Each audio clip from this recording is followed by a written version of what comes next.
Sunday, through Pastor Peter. Sam. Delight in God's Word. Ano sabi niya? And be blessed. Sino sa inyong gusto ho talagang pinagpala ang buhay? Praise God. Praise God. Ano sabi ng Lord? Delight in His Word. Bakit po? Ito po ang sabi ng Panginoong Diyos. Delight in God's Word and be blessed. Ito po ay hindi inimbento ni Pastor Peter. Ito po ay hango po sa salita ng Panginoong Diyos. Ito po ang sabi niya. How blessed is a man. Pansinin po ninyo, pinagpala ang tao. Sabi niya, papansin niyo po dito itong talatang ito, tuwan-tuwa po ako dito kasi hindi niya sinabi, pinagpala ang matatalino, pinagpala ang mga gwapo, pinagpala ang mga hari, pinagpala ang mayayaman. Hindi niya sinabing ganoon. Ang sabi niya, pinagpala ang tao. Mapansin niyo po ba, ibig sabihin ng tao, ito yung nagkakaproblema, ito yung taong meron din mga pagsubok na hinaharap. Tama? Ibig sabihin, available pala ito sa lahat ng tao, sa lahat ng uri ng tao. As long as, ang sabi niya, who does not walk in the counsel of the wicked. Pag narinig niyo yung salitang walk, just a review. Sabi ni Amos, how can two walk together if they do not agree? Sa madalit salita, yung walk is agreeing with the counsel of the wicked. Pag sinabi sa Tagalog yan, masasama. Ang literal niyan ay walang Diyos. Nagkakaintindihan tayo? Andiyan pa kayo? No. Ano ibig sabihin niyan? Tandaan ninyo na yung counsel ng walang Diyos, hindi necessarily nang gagaling sa labas. Minsan nanggagaling sa loob. What do I mean? Narinig niyo na po ba yung may kasing mama na naplatan siya sa gitna ng ng parang loop, medyo ilang na lugar. Naplatan siya, nakalimutan niya yung jack. Alam niyo yung jack? Yung nagtanim ng beans tapos naging yung pang-akyat ng di ba? Jack. Sabi niya, naku, wala yung jack. Ngayon, sa malayong bahagi, nakita niya may bahay. Sa may bukid, may bahay.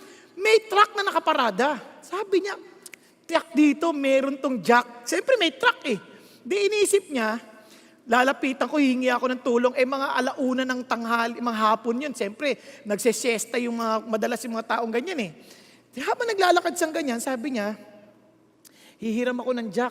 Pero kinausap niya sarili niya, kinakaunsilan niya yung sarili niya. Sabi niya, paano kung magalit, baka natutulog? Di aalukin ko ng $10. $10? Paano ko sabihin niya, ang liit naman? Di habang naglalakad yan, lakad. Ang liit naman. Di sa tataasan ko, 20. Tandaan niyo, kausap niya sarili niya, 20. Di habang naglalakad siya, 20? Ang mahal naman. Naplatang ka na nga Tapos 20 pa. Hindi niya namalayan, nandun na siya sa harapan ng bahay. Siyempre, tumahol yung mga aso. Wow! Ang pangit ng aso. Parang tuta Yan. Medyo makatotohanan ng konti. Sabi niya, siyempre yung mama, lumabas, sino yan? Sabi niya, sa'yo na yung jack mo, swapang. Wala naman sa kausap, sarili niya lang. Napansin niyo po ba, most of the time when we make decisions, tayo lang naman nagka-counsel sa sarili natin Hindi naman necessarily may mga taong nagsasabi. Now, let me tell you this. Kapag ang counsel hindi nakasentro sa Diyos, ungodly yan. Nagkakaintindihan tayo? Ungodly yan. Now, tingnan niyo po mabuti Una, tingnan niyo yung counsel. Delight in the Word of God, in God's Word, then you will be blessed. Tama? Ito po yun. Why should I delight in God's Word? Tandaan ninyo, you are not running after the blessing. Yung iba kasi, nagbasa na ako Talagang dinatry ko nang i-delight Pero hindi pa yung pinagpala. Kasi nga, hinahabol mo yung blessing. Ihabulin mo yung word, hindi yung blessing. Kaya mo siya dinidelight kasi gusto mo siyang sundin. Nagkakaintindihan tayo. Then you will be blessed. Now listen to this. Tingnan niyo po nasa Bible yan. Now it shall be if you diligently obey the Lord your God, being careful to do all His commandments which I command you today, the Lord your God will set you high above all the nations of the earth. All these blessings will come upon you and overtake you if you obey the Lord your God. Ano sinasabi ng Diyos? Delight in His Word to obey Him. Okay po ba yan? Nakakaintindihan? ano mangyayari? Blessings will follow you. Hindi ka lang susundan, aabutan ka. Nakakaunawan? Huwag mong habulin ang blessing, hindi mo siya aabutan. Magkaiba kayo ng direksyon.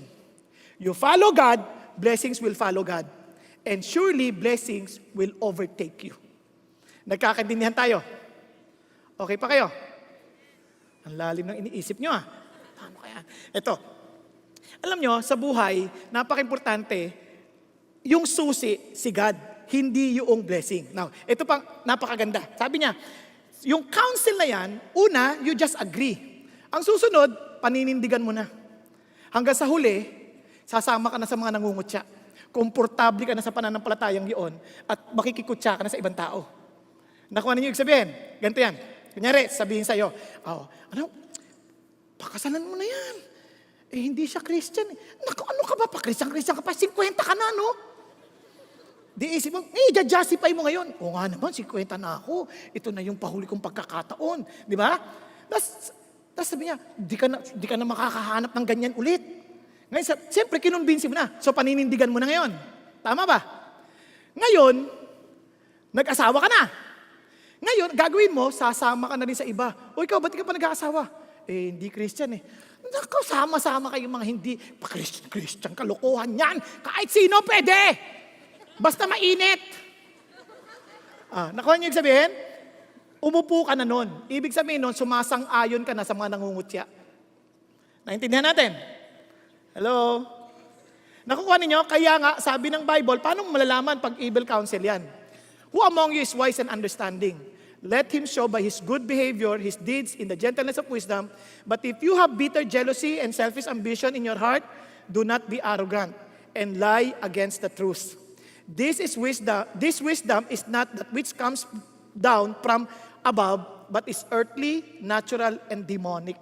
Pag ang pinoprovide niya, pinupunuan niya yung bitter jealousy, yung selfish ambition, sabi niya, arrogant, sabi niya, huwag kang magyabang, sabi ng Panginoon Diyos.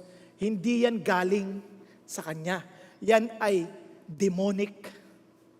Napansin niyo po ba ngayon dahil sa malalapit na eleksyon, nakakalungkot sabihin na yung mga Christian nag-aaway-away dahil sa iboboto nila. Pag tinanong, sino boboto mo? Ano ka ba? Christian ka? Ba't may boboto yan? May ganun agad Kaya ako, pag tinatanong ako, sino boboto mo? Wala kang pakialam dyan. Akin lang yon. Di ba? Kahit nga pamilya ko, hindi nila alam sino boboto ko Tanong nyo sila, pag tinatanong, sino boboto mo? Ako, alam ko iboboto nila, ako hindi ko sinasabi. Bakit? Ayoko silang ma-employ. Gusto ko kaming dalawa lang ng Diyos nag-uusap. Naintindihan nyo? Kasi nag-aaway Nag-aaway. Christian naman kayo, di ba? Kasi nga, hindi nila alam yung wisdom na yon, demonic. Naintindihan? Pinag-aaway-away. Kaya sabi ng Bible, for where jealousy, selfish ambition exists, there is disorder, every evil thing. But the wisdom from above is first, look at the words, pure, peaceable, gentle, reasonable, full of mercy and good fruits, unwavering without hypocrisy. And the seed whose fruit is righteousness is sown in peace by those who make peace. So anong idea? Allow the purity of God and the peace of God to overflow. Nagkakaintindihan? Okay po ba yun? Kaya sa bahay, mga misis, pag sinigawan ka ng asawa mo, ano ang wise na gagawin? The evil counsel will say, sigawan mo rin! Ang sabi ng Lord, no. Hindi ang galing kay Lord. Be gentle. Be gentle. Nagkakaintindihan? Be gentle. Kaya pag sinigawan ka, bakit ka naman naninigaw? Ano ba problema? Sige na, huwag ka na magalit. Mamaya lalasunin kita. Hindi rin galing kay Lord yun. Nagkakaintindihan? But what the point is, learn to follow the heart of God. Okay pa? Nagkakaintindihan? Now, yan po review lang naman yan. Hindi pa naman. Kaya gising na kayo. Dito na tayo. Do you really delight the Word of God? Yun ang tanong What does it mean to delight the Word of God? Ano ba talaga ibig sabihin nun? Sabi ng Bible. Sabi niya, but his delight is in the law of the Lord, and in his law, he meditates day and night. So what does it mean? Ano ibig sabihin? Delight in the law of the Lord. What does it mean? Pag narinig niyo yung word na delight, ano po mapasok sa isip niyo? Siyempre, pleasure. Yung bang there's joy. Yung parang there's excitement to the Word of God. There's such a hunger for God's Word. Yung ganun po ba? Now, allow me to share this with you. Kaya ang topic natin ngayong hapon is, ngayong gabi, delight in God's Word, be blessed, part 2. Now, tingnan niyo po, sabi ng Bible. They are more desirable than gold, referring to the Word of God. Yes, than much fine gold. Sweeter also than honey and the drippings of the honeycomb. Now, listen to this. Sino sa inyo, you can honestly say you delight God's Word? Pakita sa kamay. Okay. Yung mga hindi nagtaas sa kamay, ano problema nyo? So in other words, hindi nyo gusto. Tama ba? Tama ba ako? Ulitin ko. You delight God's Word. Pakita sa kamay. Okay, good. So nagtaas kayong lahat halos. Now listen to this. Sigurado kayo? Tingnan nyo paano mag-delight. Desirable than gold. Yes, than much fine gold. Imagine, meron kang kausap, na doon sa kausap mo, may appointment kayo, magkikita kayo bukas ng 12:00 ng tanghali. Magkakaroon kayo ng lunch, at ito ay negosyo.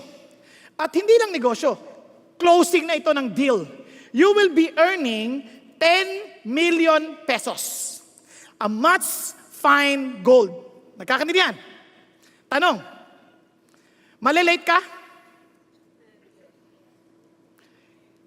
I-injanin mo siya? Bakit? 10 million pesos yun. Hindi pwedeng malate. Tama? Tama ba? Okay. Pagdating sa salita ng Diyos,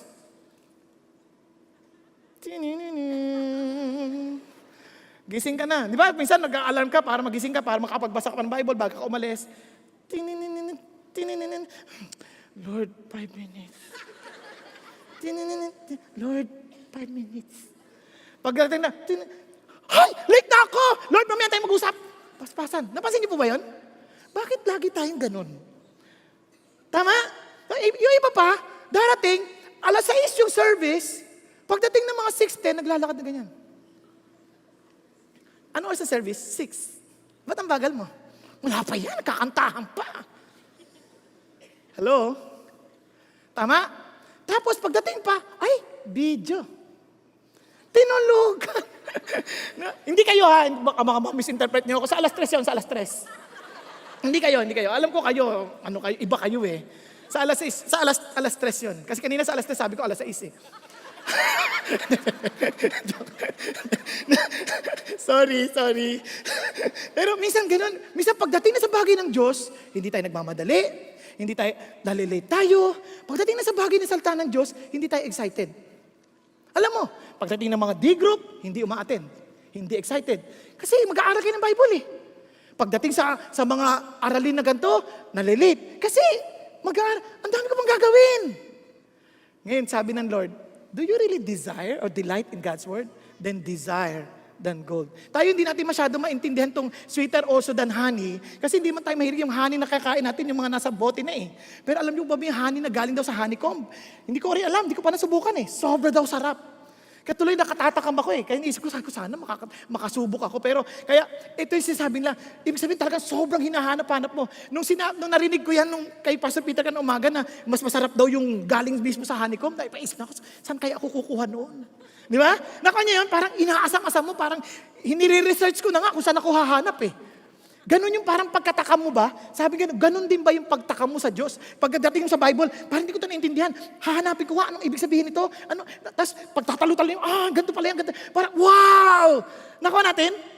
So dapat ganun ang ating attitude. Yun ang ibig sabihin ng delight. Kaya, kaya ang ating message, delight in God's Word, be blessed. Pakisabi sa katabi mo. Delight in God's Word, be blessed. Desire God's Word than much fine gold. Higit pa sa isang pinakamagandang uri ng ginto. Now listen to this. Bakit? Why? Why should I delight in God's Word? Is it because of the blessing? No. It's more than that. Ito sabi ng Bible. All Scripture is inspired by God. Profitable for teaching, for reproof, for correction, for training in righteousness. The idea, God has given you His Word so that you would live in the right way. Kasi sabi niya, so the training in righteousness, just in case you are doing something wrong, you would be reproved, you will be rebuked, you will be corrected. Just in case you do not know, it will be profitable for you because I will teach you how. Yun ang sinasabi ng Diyos. Maraming mga issue sa buhay na nakakalito. Anong gagawin mo? Kasi sabi ng Bible, ito yun. The Word of God, sabi niya, all Scripture is inspired by God. It is God's breath. Sabi nga ni John Wesley, if it is God's breath, He will not waste His breath if it is not necessary. Nagkakaintindihan tayo. Kaya anong message natin ngayon? Sabi niya,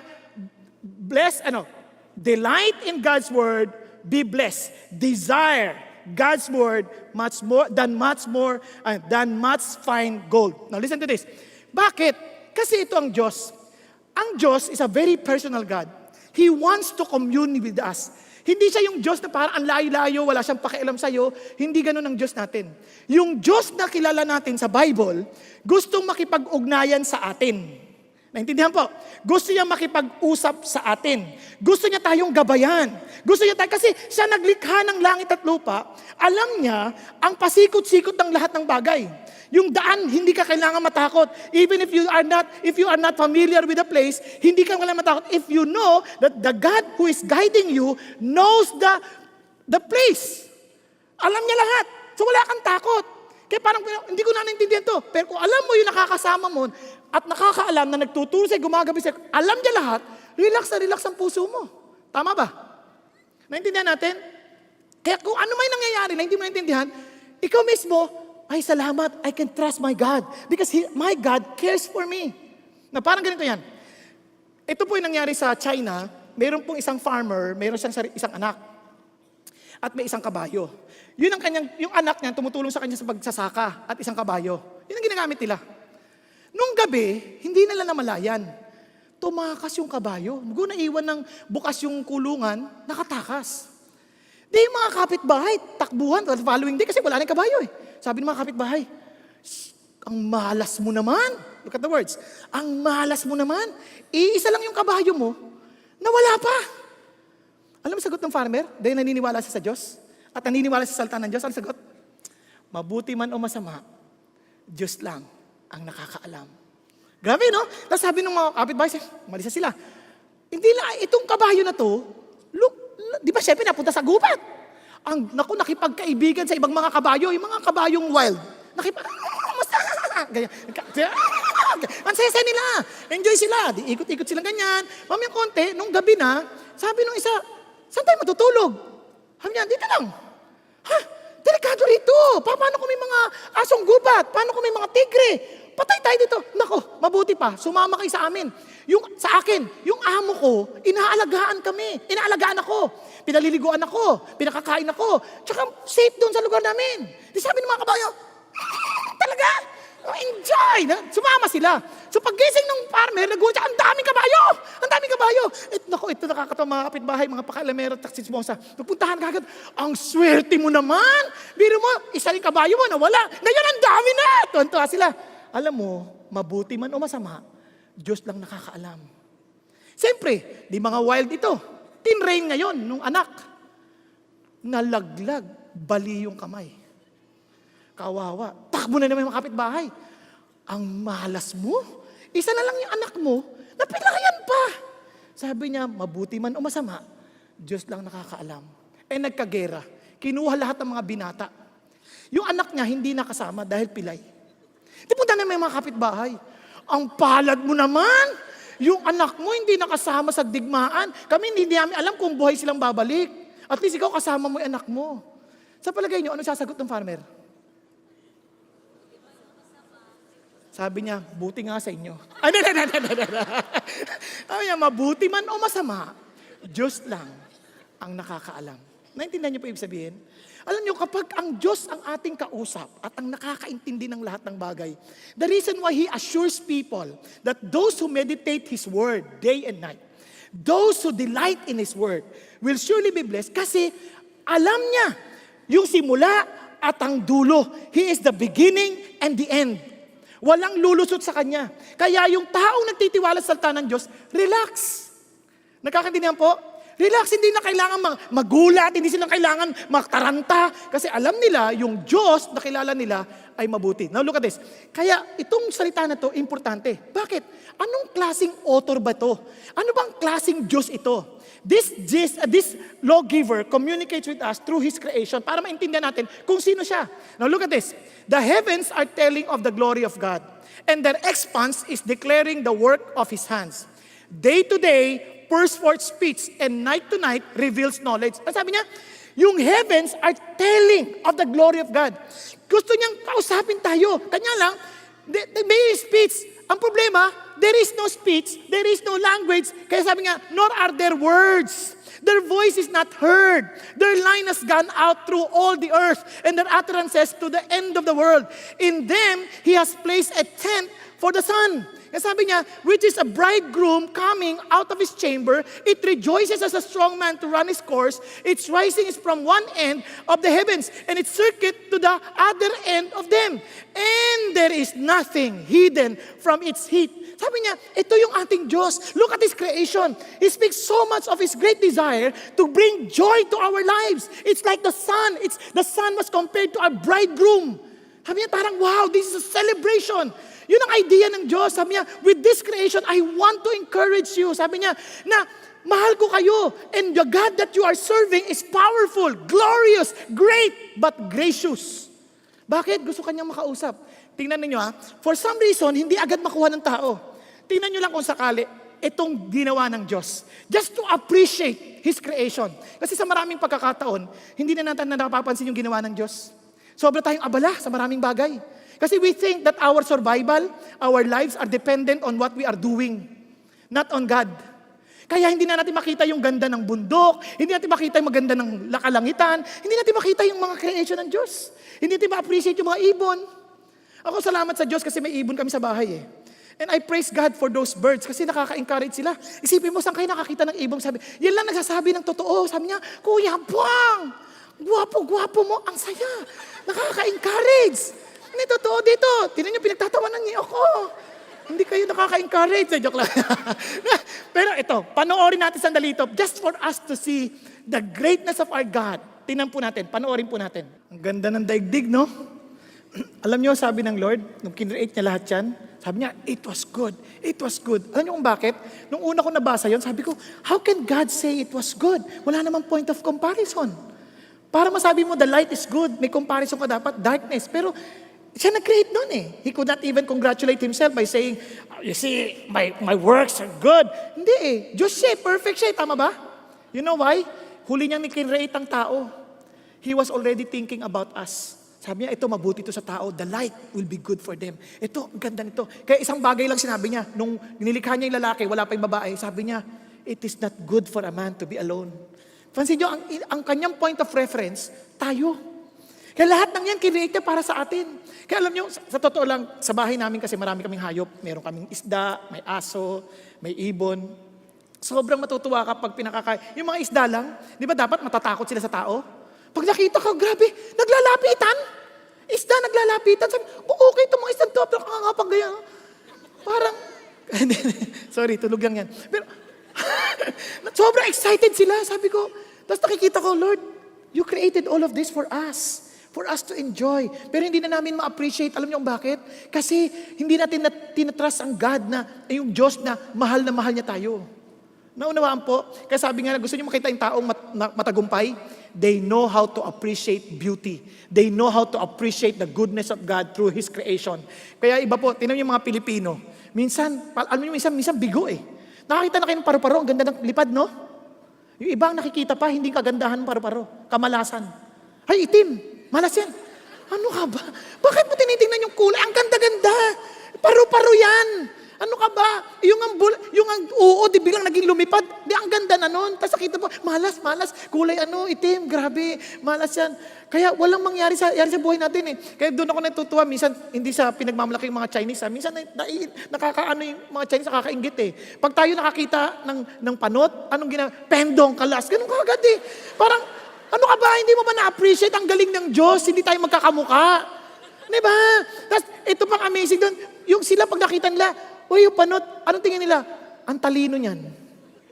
Di ba? Ang talino niyan. Yung iba, ang laki ng tenga. Ay, Dumbo. Ito, haba ng buhay niyan. Laki ng tenga eh. Hindi natin makita yung ganda ba? Sa atin kagad, puro pansi-insulto, puro pang-aasar. Sa totoo lang, walang ginawang Diyos na pangit. Tingnan yung katabi mo. Mali ba ako? Sabi ng Lord, everything He created is perfect. Good. Amen? Kaya don't you ever entertain. Hindi siya sabi, pangit ka, wala kang kwentang tao. Hindi totoo yan. You are created by God and God never created a junk. You are important to Him. Nagkakaintindihan tayo. Doon pa lang nangungusap ang Diyos, importante ka sa akin. And look at this, lalo nyo ma-appreciate ito pag pinanood nyo itong expanse ng Diyos, itong heavens. Panoorin natin sandali. Nabilis lang. Nakita nyo yung earth na yan? Yan. Pansin nyo yung kabila, gabi? Kabila, mas maliwanag? Narinig nyo? Yan. Pansin nyo yan, mapapansin nyo yan yung bagay na yan. Kasi dito, wala yung araw. Now, look at this. Yan ang earth. Okay? Ilalapit natin sa araw. Tingnan nyo ha.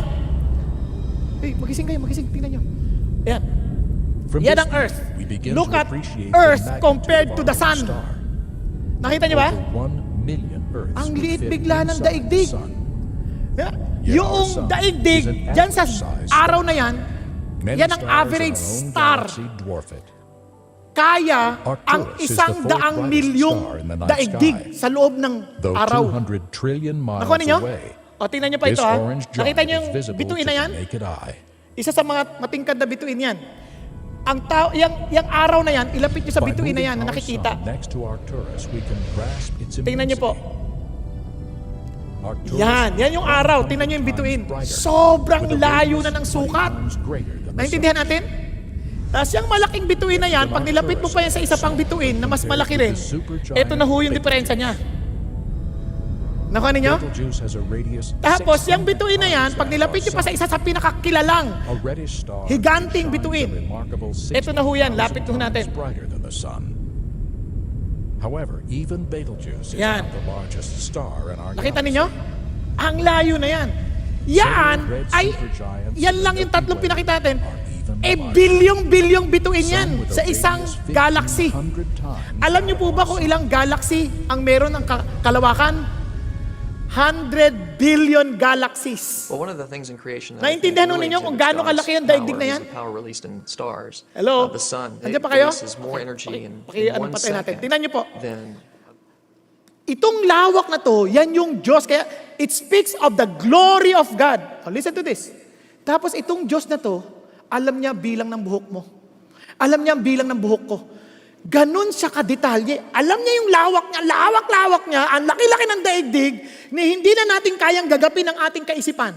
Na akala natin tayo ang sentro ng mundo. Sabi ng Panginoon Diyos, hindi, pero pinapansin kita at bilang ko pati bilang ng buhok mo.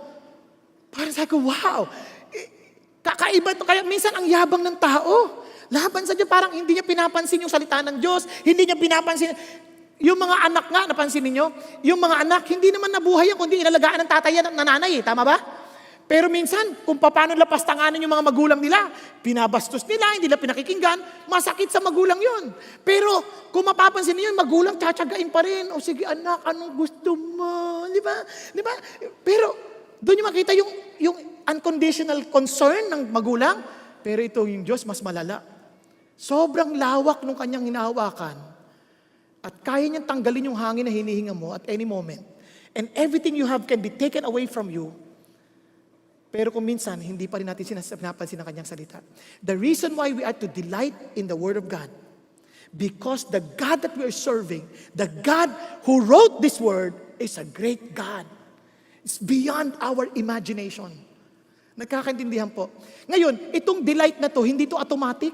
Kung mapapansin niyo yung word na delight na yan, inaaral yan. Kaya marami sa atin, hindi tayo sanay kumain. Halimbawa, hindi tayo mahilig sa... Meron ko anak, hindi mahilig sa soft drinks. Halimbawa, hindi siya umiinom ng soft drinks. Para ma-delight niya yung soft drinks, aaralin niya pa yun, sasanayin niya pa yung sarili niyang uminom ng soft drinks. Tama ba? Nagkakaintindihan tayo? Yung iba naman, ayaw ng gatas. Ako, hindi ako mahilig sa gatas. Para mainom ko yung gatas, kailangan sanayin ko yung gatas. Nagkakaintindihan tayo? Nandiyan pa ba kayo? Ganon din ang salita ng Diyos, sasanayin mo pa yun. Kaya when you say delight, you are to really exercise and practice it hanggang sa maging normal na sa iyo.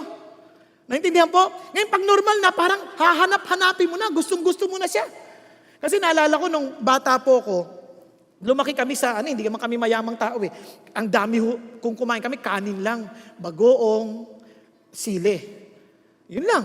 Pero may sausawan naman, minsan manok, ganyan. Hindi, joke lang. Walang sausawan. Yun talaga, puro kanin yan.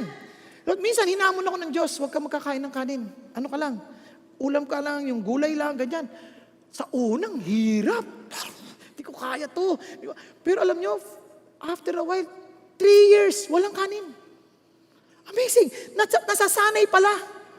Nakuha ninyo? Ngayon, ang tagal mo din kabayan ng kanin. Pagkain mo, parang di ka nasanay. Mamaya, sasanayin mo na naman. Parang, masarap pa rin yung kanin. Ano? Tuloy-tuloy na naman. Kasi na-acquire po yun.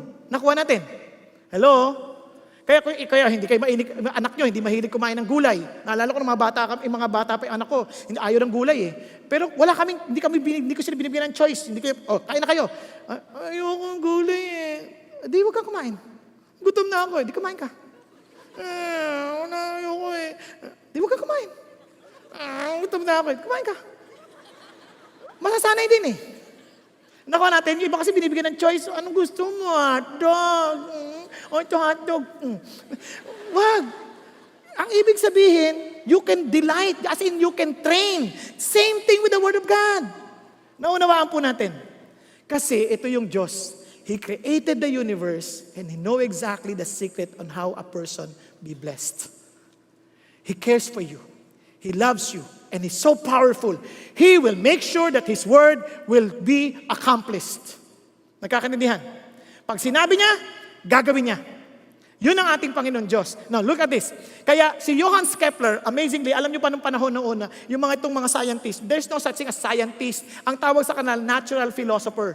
Ibig sabihin, lover of truth. Pag sinabi mong sa Tagalog, pilosopo, lover of truth yan. Siyempre sa atin, hindi natin masyado maintindihan kasi ang kasanayan natin, pag pilosopo, alaskador sa Pilipinas. Tama? Pero during that time, yung word na philosopher, lover of truth. Kaya ang tawag sa mga scientists, natural philosopher. Ang paniniwala nila noon, yung mundo ang sentro.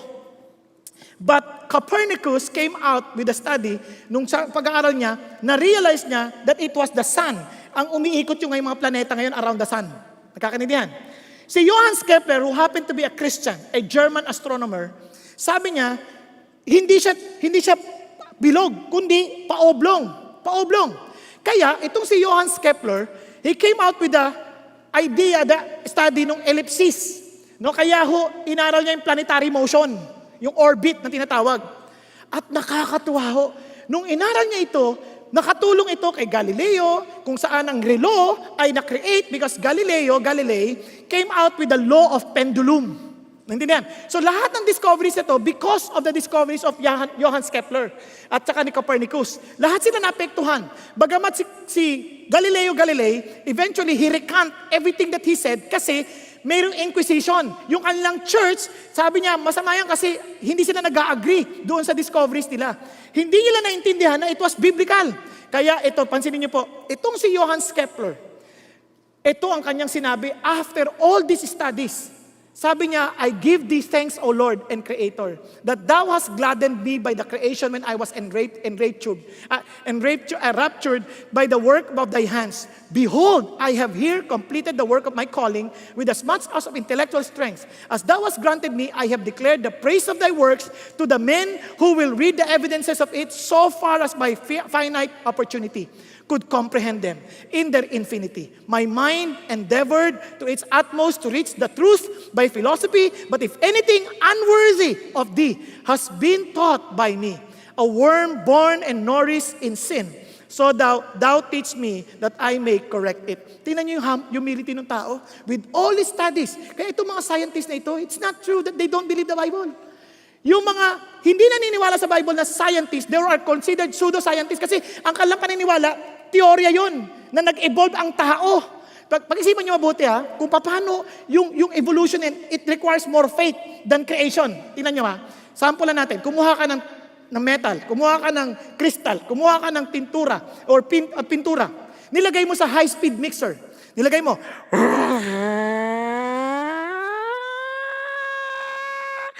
Boom! Sumabog. Naging relo.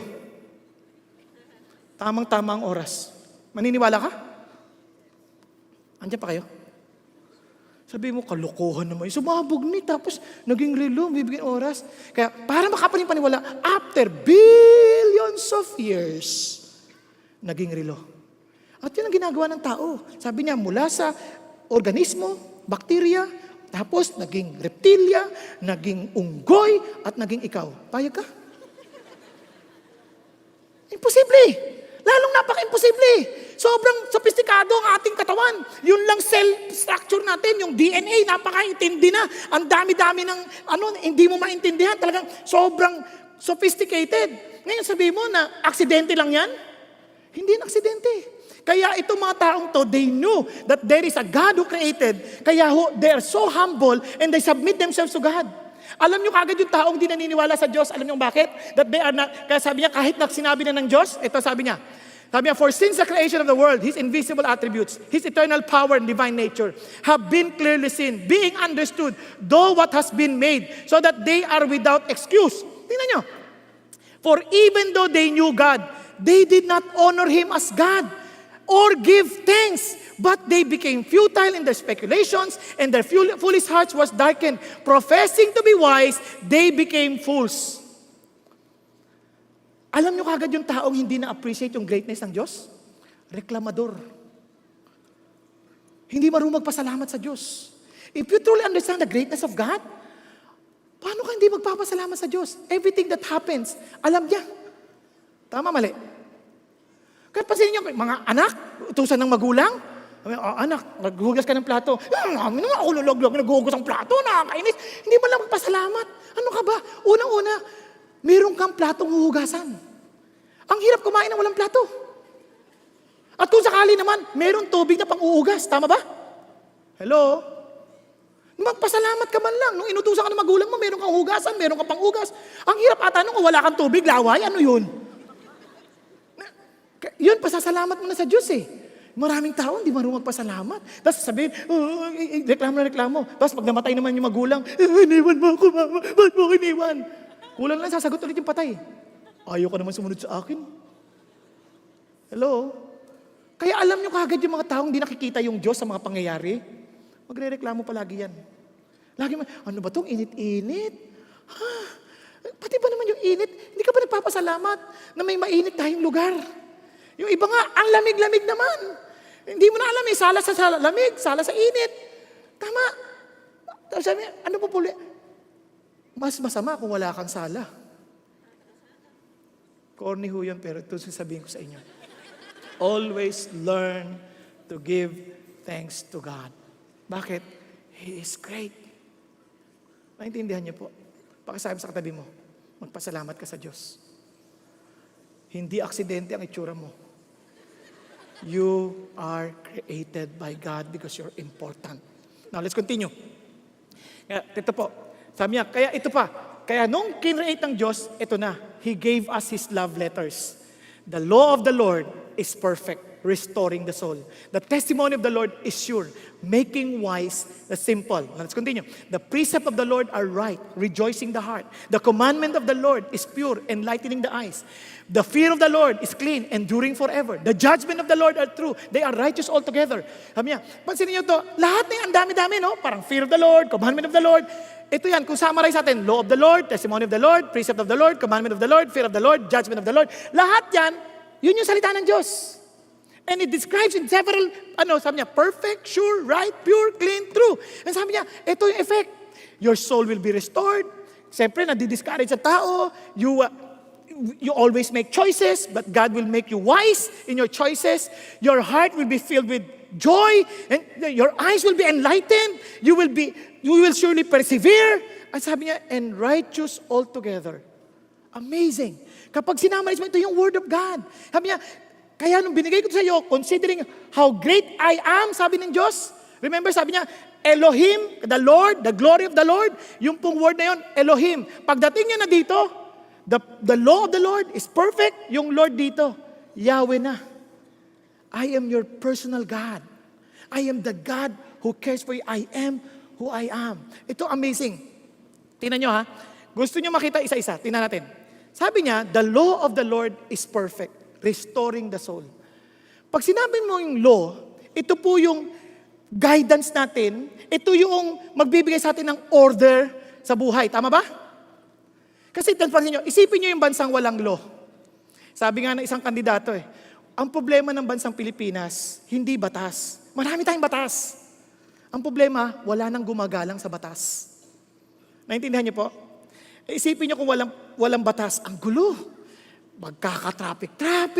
Kaya hindi ng ating daloy ng trapiko kung saan yung nakalagay, no loading and unloading zone, doon sila nagsasakay, ang nakakatuwa. Pag-isipan niyo mabuti. Kaya naalala ko sa Amerika, meron po kasing pag sinabing stop, talagang nag-stop sila. Bibilang ka ng 1, 2, 3 bago ka umabante. Basta mag-stop yan.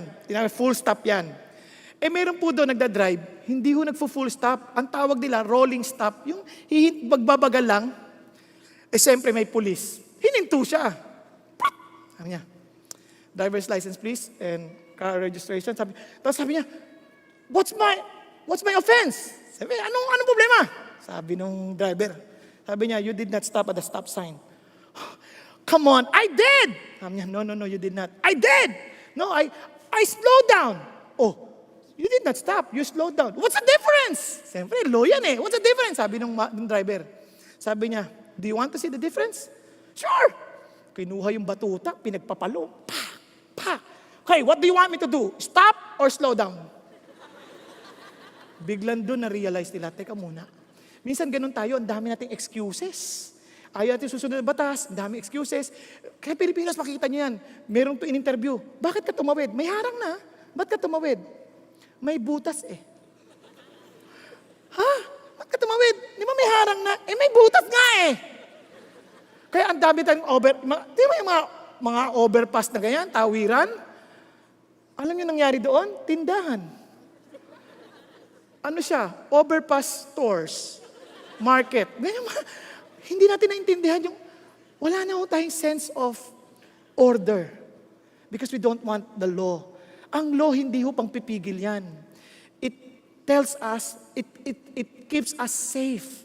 Di ba, pagka yung pula, di ba, i-stop ka Bakit? Madidelikado kasi para salit-salit. Tama? Yun ang sinasabi ng Diyos. And yung law ng Diyos, maaaring magreklamo ka, labo naman tong law na to, hindi naman tama to, ba't naman ako pinai-stop dito? Wala namang intersection dito. Pero sa Diyos, walang pagkakamali. Everything He gave, lahat ng law na binigay niya is perfect. Kompleto. Wala kang hahanapin. Yun ang sinasabi ng Diyos. You may not like it, but I'm telling you, this is good for you. Kaya nga meron pong isang mama, ito napakaganda, it restores the soul, sabi niya. Meron pong isang mama, nakakatuwa po siya. Ang pangalan niya po ay si Gaylord Kambarami. Nagtatrabaho siya sa American Bible Society in Zimbabwe. Kaya yung pangalan niya medyo. So he was distributing Bibles in the locals. Yung mga taga Zimbabwe, binibigyan niya ng Bible. Nakakatuwa kasi pagbigyan niya ng Bible, sabi ng isang mama, ay ayoko niyan. Sisigarilyuhin ko lang yan. Sabi niya, ganun ba? Walang problema. Siguro, tanggapin pa rin. Pambabalot ko lang ng sigarilyo ko. Okay lang po, pero bago niyo ibalot, basahin niyo lang. Basahin niyo lang. O, deal. Sige, aka na. Di true enough, hindi niya na naisip yung nangyari, no? Yung mama, alam niyo po, until one day, nag-attend siya sa isang conference. 15 years na pong lumipas. Umattend siya ng conference. Yung mama, na binigyan niya ng Bible, nandoon nagsasalita, one of the speakers, sa conference ng mga Christian pastors and missionaries. Ano nangyari? And he testified this. Somebody forced me to receive this Bible. Kaya I smoke Mark, I smoke Matthew, I smoke Luke.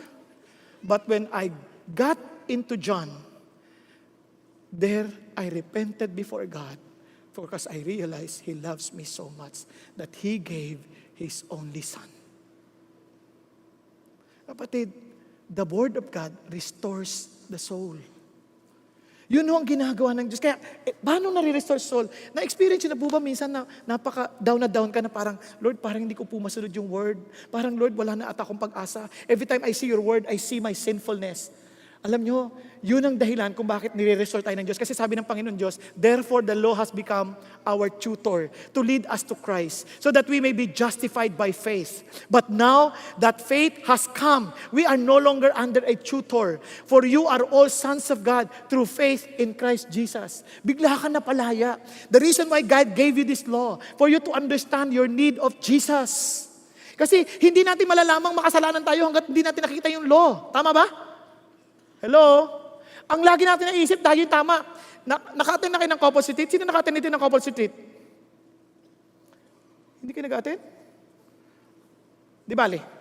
Napansin nyo ba ito kapag kayo nakikinig at minsan eksakto doon sa asawa nyo yung topic? O kaya eksakto sa anak ninyo? O kaya eksakto sa taong kakilala ninyo? O kaya kung katabi naman ninyo, ganito, sa'yo yan. Tama? Sa'yo yan. Napansin nyo po ba yon? Ang lagi natin nakikita yung mali ng ibang tao. Hindi na nakikita yung mali natin. At sa tuwing may pag-aaway, lagi ikaw ang tama. Na hindi mo nakakalimutan mo, ikaw yung may tama. Hindi sa totoo lang. Kaya lagi mo, ikaw yun. Tapos may iba pa, sayang wala siya dito, para sa kanya yun eh. Kaya nga hindi siya dumating, para sa iyo yan. Hindi para sa kanya. Ganon ang sinasabi ng Diyos. Kaya sabi niya, kaya gusto ko maintindihan mo, may pagkukulang ka, kailangan mong tanggapin yan, and you need to realize that you need Jesus. Kaya yung mga anak, minsan ayaw ko si God kasi mga magulang ko lalabo eh. Ano ka ba? Ba't mo intindihan yung magulang mo? Ikaw at kayong dalawa ng Diyos. Kasi yung magulang mo, gusto mo ba kung napunta ng impyerno yung magulang mo, sasama ka pa rin? Naintindihan natin? Kaya hindi na issue niya yan. Kayong dalawa na ng Diyos.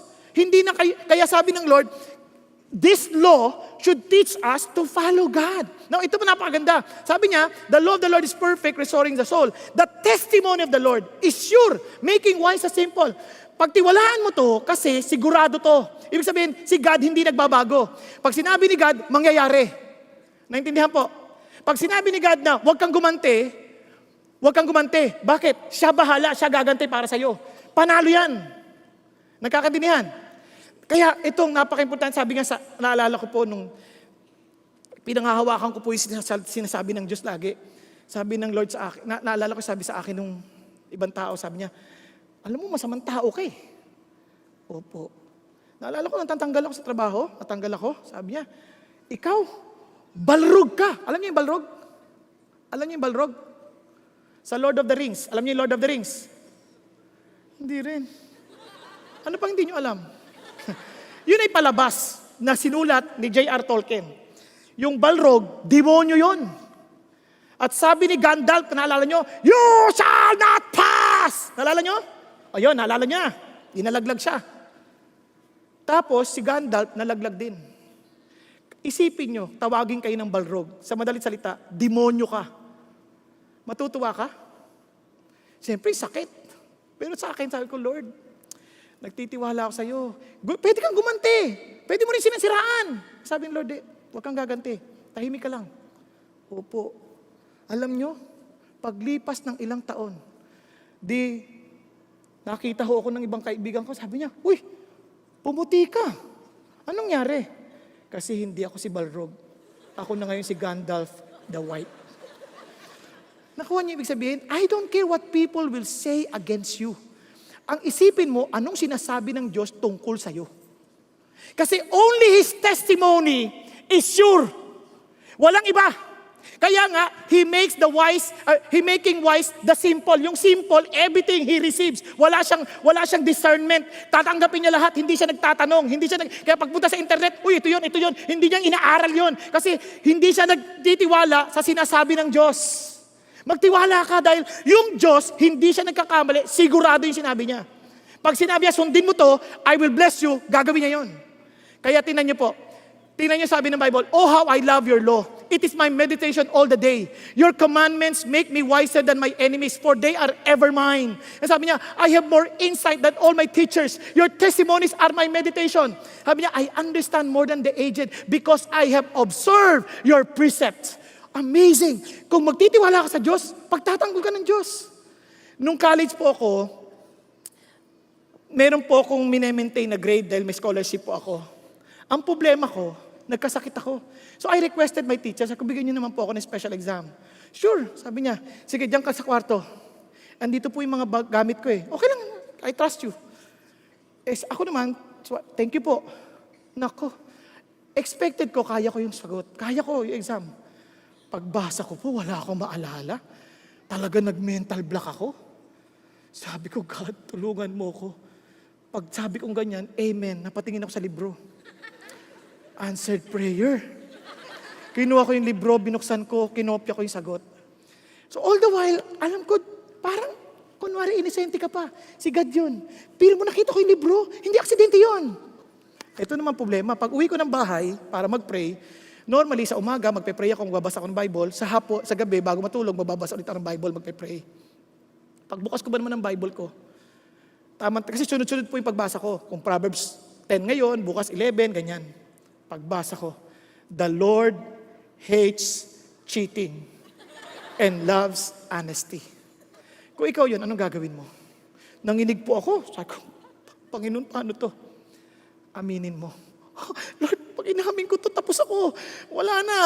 Tapos na scholarship ko. Aminin mo. Wala akong magawa. I need to follow God because His testimony is sure. So, pumunod ako, punta ako sa teacher ko, Ma'am, pasensya na po kayo. You gave me the chance to take the special exam. Pero ito po ako, nandaya po ako. Natulala ko yung teacher. Tingin na ganyan. Baliwala niyo na po yung exam ko. Sabi niya, meron pa palang ganyan? Sabi niya, meron pa palang ganyan? Nagsasabi ng totoo? Sabi ko, nagkamali po ako eh. Naku, wag mo na intindihin yun. Alam mo, nung nag-exam ka, formality na lang yun. Kasi may grade ka na eh. Yung last na exam mo, yun ang ginamit ko. Yung last exam ko, 100. So yun ang ginamit ko. Pero dahil napakatapat mo, bibigyan kita ng 100 sa karakter. Nandaya ka na, 100 pa? Alam mo bakit? Kasi na-realize mo mali. Then you follow God. Kaya sabi mo, mas matalino ka sa mga matatanda na nagsasabi, kalimutan mo yan, lahat ang dadaya naman, huwag ka na makinig. You follow God. Hindi ka magsisisi. Nagkakaintindihan? Because His testimony is, paano kung hindi ka nabigyan ng ganong chance? Paano kung binagsak ka? Si Lord magpo-provide ng tuition fee. Naintindihan niyo po? Kasi ang sinusunod mo siya eh. Paano kung hindi siya mag-provide ng tuition fee? Di maghahanap ako ng tuition fee. Paano kung wala ka mahanap? Tatrabaho na lang ako. Mag-iipon ako ulit para makapag-aral ulit. Kung yun ang gusto ng Diyos. But one thing is for sure, God's testimony is certain. Amen? Now let's continue. Ito sabi ng Bible. Tingnan nyo sila Ronald Reagan. Of the many influences that have shaped the United States into a distinctive nation and people, none may be said to be more fundamental and enduring than the Bible. Amazing. Sino yan? President Ronald Reagan. Sabi ho it is impossible to rightly govern the world without God and Bible. Sino naman sabi niyan? Si President George Washington. Can you imagine? Ito mga presidente, they value the Word of God. I am busily engaged in the study of the Bible. I believe it is God's Word because it finds me where I am. I believe the Bible is the best gift God has ever given to man. All the good of the Savior of the world is communicated to us through the book. Abraham Lincoln, can you imagine? Ito sabi ni a thorough understanding of the Bible is better than a college education. Ay, hindi pag-aaral. Alamin mo yung salita ng Diyos. Sabi ho education is useless without the Bible. Sa totoo lang, ang dami nating mga edukadong tao. Pero nagnanakaw. Ang dami nating graduate sa eskwelahan. Nangongopya. Pag-isipan nyo. Sabi niya, kaya tinasabi niya, the reputable scholars now believe that the New Testament account is reliable history. Sino sabi niyan? Time Magazine. If these people are taking the Bible seriously, kung ikaw naniniwala ka, this is God's Word, all the more, you take the Word of God seriously. Amen? Take the Word of God seriously. Now look at this. Sabi ng Bible, the precepts of the Lord are right, rejoicing the heart. Ano yung precept? Ito yung prinsipyo na kailangan mong sundin. Alam niyo po ba ito? Reko. Alam niyo to? Kung ano to? Anong tawag dito? Sa Tagalog, hulog. Tama? Tama ba? Yun yung pinaka-standard na kailangan mo sundin para tuwid yung bahay kung gagawa ka. Tama? Kasi makakagawa ka ba ng bahay kung wala to? Siyempre, basta may pera ka. Pero kung gusto mo maayos yung bahay mo, kailangan sundin mo yung standard, yung pinakahulog nito. Tama? Para tuwid. Nakuha natin. Naalala ko nung ginagawa yung bahay namin, ganyan. Sinusunod nila yung hulog na to para diretsyon-diretso. Pag hindi sumunod, tabingi yun. Ang pangit tingnan. Kaya, ganun din ang buhay natin. If we follow God's precept, obviously, maayos yung buhay natin. Kaya nga, rejoicing the heart. Kaya sabi ng Bible, tinan nyo ha, sabi ng Bible, "Dear children, let us not love with words or tongue, but with actions and in truth. This then is how we know that we belong to the truth. How we set our hearts at rest in His presence." Paano? Whenever our hearts condemn us. For God is greater than our hearts, and He knows everything. Dear friends, if our hearts do not condemn us, we have confidence before God. Kaya importante, if your heart is rejoicing because you believe that what you're doing, as in the Lord who is powerful, alam niya, hindi kanya i-condemn. Naintindihan? But if the heart is condemned, but there's condemnation inside, alam mo na, oops, there's something wrong. Go back to the Word. Doon mo malalaman talagang you belong to the truth. Nagkakaintindihan po? Now, tuloy tayo. Kaya sabi niya, the commandment of the Lord is pure, enlightening the eyes. Amazing ang salita ng Diyos. Sabi niya, the fear of the Lord is clean, enduring forever. You want to persevere in life? Sabi niya, fear God. Kasi ang totoong delighting in the Word, you worship God, you revere God, you respect God. The judgment of the Lord are true. They are righteous altogether. Kaya instead of complaining, Lord, ba't mo inalaw to sa akin? Bakit sumusunod naman ako sa'yo? Bakit puro kamalasan nangyari sa akin? Anak, hindi nagkakamali ang Diyos. Hindi nagkakamali ang Diyos. Kaya naalala ko nung sinabi ko sa inyo, natanggal ako. Ang dami pong akusasyon, left and right. Tahimik lang po. Alam niyo bakit? Ay ko, Lord, kayo naman po nakakaalam ng katotohanan. Now, if you allow this just for me to be trained and for me to become better, thank you that your judgment is right. Hindi kayo nagkakamali. Walang reklamo. Nagkakaunawaan po tayo. Kaya pag hindi mo nakikita yun, tiyak ko, lahat aawayin mo. Ang labo ng asawa ko, ang labo ng anak ko, ang labo ng boss ko, ang labo. Ano ka ba? Walang aksidente. Diyos alam niya lahat. So you follow God and God will teach you what to do. Nagkakaintindihan? Because His commandment, judgments are true. Yung fear will allow you to endure. Tingnan niyo po ha, blessing ng Diyos ha. Sabi ng Bible, "For truly I say to you, until heaven and earth pass away, not the smallest letter or stroke shall pass from the law until all is accomplished." Tuto pa rin ng Diyos yan. No matter what happened, He will accomplish it. Now look at the effect. Praise the Lord. How blessed is the man who fears the Lord. Sino yung natatakot sa Diyos? Sino yung gumagalang sa Diyos? Who greatly delights in His commandments. Tama? O, anong blessing mo? His descendants will be mighty on earth. The generation of the upright will be blessed. Isipin mo yung gusto mo yung anak mo blessed, the Lord will bless your children if you walk and delight in His commandments. Look at this. Wealth and riches are in His house. You may not be super wealthy, but surely everything you need will be provided. Nagkakaintindihan? And sabi niya, and His righteousness endures forever. Kaya maraming tao, magbibigay ba ng pagkain sa lamesa yan? Yes. You follow God, your table will always be filled with food. Eh bakit yung iba wala makain? Pansamantala lang yun. Pinagpapasing lang sila ng Lord. Naalala ko may isa pong ali. Sabi niya, Lord, akala ko magpo-provide ka sa akin. Eh missionary siya, walang dumarating na support. Hindi, ang pagkain niya, puro oatmeal lang, oatmeal. Eh may sakit na nga siya, tas oatmeal lang, oatmeal. So dumating yung araw na nag-forlo siya, nag-testify. Tapos kinento niya yung kanyang sakit. Andun yung doktor nakikinig.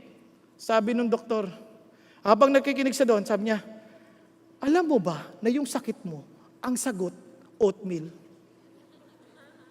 Kaya pala. Kasi yung minsan hindi pinadadala ng Diyos, kasi yun ang paraan niya para sagutin yung problema mo. Nakuha natin? Hindi ka dapat magreklamo, kaya sabi naman, His righteousness endures forever. Look at this. He will not fear evil tidings, kahit masama yung balita. Hindi siya matatakot. Because his heart is steadfast, trusting in the Lord. Paano kung marinig mo? Boss, may cancer ka. Lord, sumusunod ako sa iyo, tapos may cancer ako. Minsan ganun ang tao, ano ka ba? Kung nagtitiwala ka sa Diyos, ganito lang. May cancer ako. Lord, thank you. Makikita na tayo. Sinabi mo eh. At kung ayaw mo pa ako makita, buhayin mo ako. Pagaligin mo ako. May pinag-pray po akong ganyan. Meron pong lumapit. Pag-pray mo ako, may cancer ako. Sabi ko, Lord, kung pagagalingin mo siya, provide mo lahat ng kanyang kailangan, pagalingin mo na siya. Ngayon, kung hindi mo naman siya pagagalingin, kunin mo na. Sabi sa akin, sobra ka naman mag-pray? Hindi maganda yung prayer mo. Anong gusto mo? Patagalin ka pa. Pahirapan ka, ganon. Sabi, huwag ganon, ayoko nun. Anong gusto mo? Gumaling lang. O sige, Lord, alam nyo na yung request niya, kayo nang bahala. Hindi ko alam paano eh. Kasi, just trust in the Lord. Nakuha ninyo, tapos sabi niya, He has given freely to the poor, His righteousness endures forever, His horn will be exalted in honor. Look at this. The wicked will see it and be vexed. He will gnash his teeth and melt away. The desire of the wicked will perish. Surely those who trust in God, wow, sabi ng Lord, He will be blessed. Now, ang problema, kung alam mo na to, this should be our attitude to God, even in our prayer. Look at this. Moreover, by them, your servant is warned. In keeping them, there is great reward. Lord, I will take your word seriously because this will warn me, this will reward me. Kaya sabi ng Bible, your word is a lamp to my feet and a light to my path. This will be my guidance. Sigurado, naalala nyo yung picture niyan, nandito ho yung lamp dati. Ang flashlight, wala ho dito sa ulo, dito po yung ilaw. So yun ang guide nila para maiwasan nila yung mga maaring makakasakit sa kanila. And that is the work of the Word of God. Kaya sabi ng Bible, a prudent person foresees danger and takes precautions. The simpleton goes blindly and suffer the consequences. Kaya po maraming mga tao, sabi, ba't hindi ako nabibless? Ang dami kong problema. Unang-una, nakikinig ka ba sa paraan ng Diyos? Paano ka nagtatrabaho? If you follow the Word of God, listen to this, even sa mga estudyante. Sabi ng Bible, gayahin mo yung mga langgam mo, kahit walang amo, nag-iipon sa tag-init, para meron silang kakainin sa tag-ulan. Mga estudyante, kung naintindihan mo ito, hindi mo kailangan bantayan, mag-aaral ka na mabuti. Hindi mo kailangan ng magulang, mag-aaral ka na, hindi ka pa nag-aaral, assignment mo. Hindi mo kailangan ng bantay. Kasi gagayahin mo lang yung langgam. Walang amo nagbabantay. Sa mga nagtatrabaho, gawin mo yung best mo, kahit walang nagbabantay. Let God reward you. Nagkakaintindihan po? Hello? Ngayon, mag-ipon ka. Sabi ng Diyos yun, mag-ipon ka. Kailan ka mag-iipon? Kailan ka maghihigpit ng sinturon? Pag wala ka ng pera? Mali. Kailan po naghigpit ng sinturon ng Ehipsyo? Sa panahon ni Joseph. Nung abundansya, ipon sila ng ipon. Para pagdating ng taggutom, meron silang panggagastos. Ang karamihan sa atin, Lord, ang labo mo, hindi mo pinuprovide ang needs ko. Hindi ka naman nag-iipon. Wala ko ipunin. May pan-text ka nga eh. Tigilan mo yung mag-text. Makakaipon ka. 20 araw-araw. Hello? Andiyan ka pa? Parang galit kayo ah. Naalala ko po, yung tatay ko, magbigay ng baon, papunta lang sa eskwelahan. Walang papel. Wala akong pangkain. Sabi ng tatay ko, magkano pamasahe? Tayo papunta po, 6 pesos. Kasi may tricycle po. Huwag ka na mag-tricycle, ito 5 piso. Tayo, paano pabalik? Ang usapan natin, papasok. Pabalik, marunong ka na yan. Alam niyo ginawa ko? Naglakad, papunta sa eskwelahan. Maikli lang naman, 13 kilometers lang. Pabalik, inipon ko yung pera, pambili ng papel, binibenta ko sa mga classmates ko. Inipon ko yung pera, pambili ng mga sandwich, binibenta ko sa mga classmates ko. Inipon ko yung pera, pambili ng mga putot ko tsinta, binibenta ko sa mga classmates ko. Para may pera ako. Problema? Hindi. Ang Diyos, matalino, tuturuan ka niya. Nagkakaintindihan? Kasi, yung mga simple na tao, surely, magpapatuloy sila sa kahirapan. Pero sabi ng Diyos, makinig ka sa salita ko, hindi ka maghihirap. Hello? Now, tuloy tayo. Moreover, by them your servant is warned, in keeping them there is great reward. Look at this. Who can discern his errors? Acquit me of his hidden faults. Look at this, Lord, alam ko yung salita mo, perfect. Na hindi ko lahat alam, pero Lord, tulungan mo ako that I would be free from hidden faults. So please guide me. Please protect me, O God. Nakuha ninyo? Kasi hindi natin mape-perfect ito. Hindi nyo mamememorize ang Bible. But God will tell you para alam mo rin kung anong hihingi mo sa Diyos. Ngayon, ito pa, kaya sabi ng Bible, for the word of God is living and active, sharper than any two-edged sword, and piercing as far as the division of soul and spirit, of both joints and marrow, and able to judge the thoughts and intentions of the heart. Hindi mo alam kung anong improve sa'yo? Then God will tell you from the word. Kaya as you read the word of God, biglang di mo na, ay, ako pala mali. Pasensya na kayo, marami akong kinikwento tungkol sa sarili kong dinagdaanan sa buhay. Yung asawa ko, napakaganda. Kaya lang, nung panahon na yon, nung time na yon, napakasilosa niya. Hindi niyo siya masisi. Lagi akong wala. Hindi dahil sa itsura ko, hindi ka selo-selo sa mukha ko. Kaya lang, lagi akong wala. Ito ang problema. Ito nakakatuwa ang Diyos. Sabi ko, Lord, baguhin mo na siya. Baguhin mo na siya. Pagbasa mo ng Bible, sabihin ng Diyos sa'yo, lagi mo naman nakita yung mali niya eh. Ikaw ang mali. Hindi mo nga siya binibigyan ng oras eh. Kung mahal mo siya, bibigyan mo siya ng panahon. Tama? Kaya alam niyo, pagkatapos na ayusin ng Diyos yun, naayos mo, hindi na siya nagsiselos masyado. Paminsan-minsan na lang. Pero ngayon, hindi na halos eh, kasi wala namang kaselos-selos sa akin talaga eh. Doon niya na-realize, yung lagi niya na ako kasama, wala naman palang kaselos-selos dito. Kasi hindi niya ako lagi kasama eh, kaya kami kaselos-selos. Pero nung alam niya na, wala pala, pero anong pansin niyo? Lagi, baguhin mo siya, baguhin mo siya. Sabi ng Lord, pagbasa ng Bible, anak, ikaw may may Ikaw ang mag-ayos. Mga anak, labo na magulang ko. Hindi. Ikaw ang maayos. Hindi yung magulang. Hayaan mo yung magulang. Bigay mo sa Diyos. Kukunin din ni Lord yan. May mga magulang naman, labo ng anak ko. Hindi. Dali mo sa Diyos. Ikaw ang maayos. Huwag yung anak. Nakuha po natin? And look at this. All scripture is inspired by God, profitable for teaching. Tama? Reproof, correction. So that the man of God may be adequate, equipped for every good work. Tanong, mabuti bang magbigay ng tulong sa mahirap? Pag alam mo yung word of God, ito ang sagot. And if I give all my possessions to feed the poor, if I surrender my body to be burned, but do not have love, it profits me nothing. The word of God tells you what is right and wrong. Yung heart ang tinitingnan. Then look at this. And also keep back your servant from presumptuous sin. Let them not rule over me, then I will be blameless and I shall be acquitted of great transgression. Here is now you becoming honest to God and say, God, tulungan niyo po ako.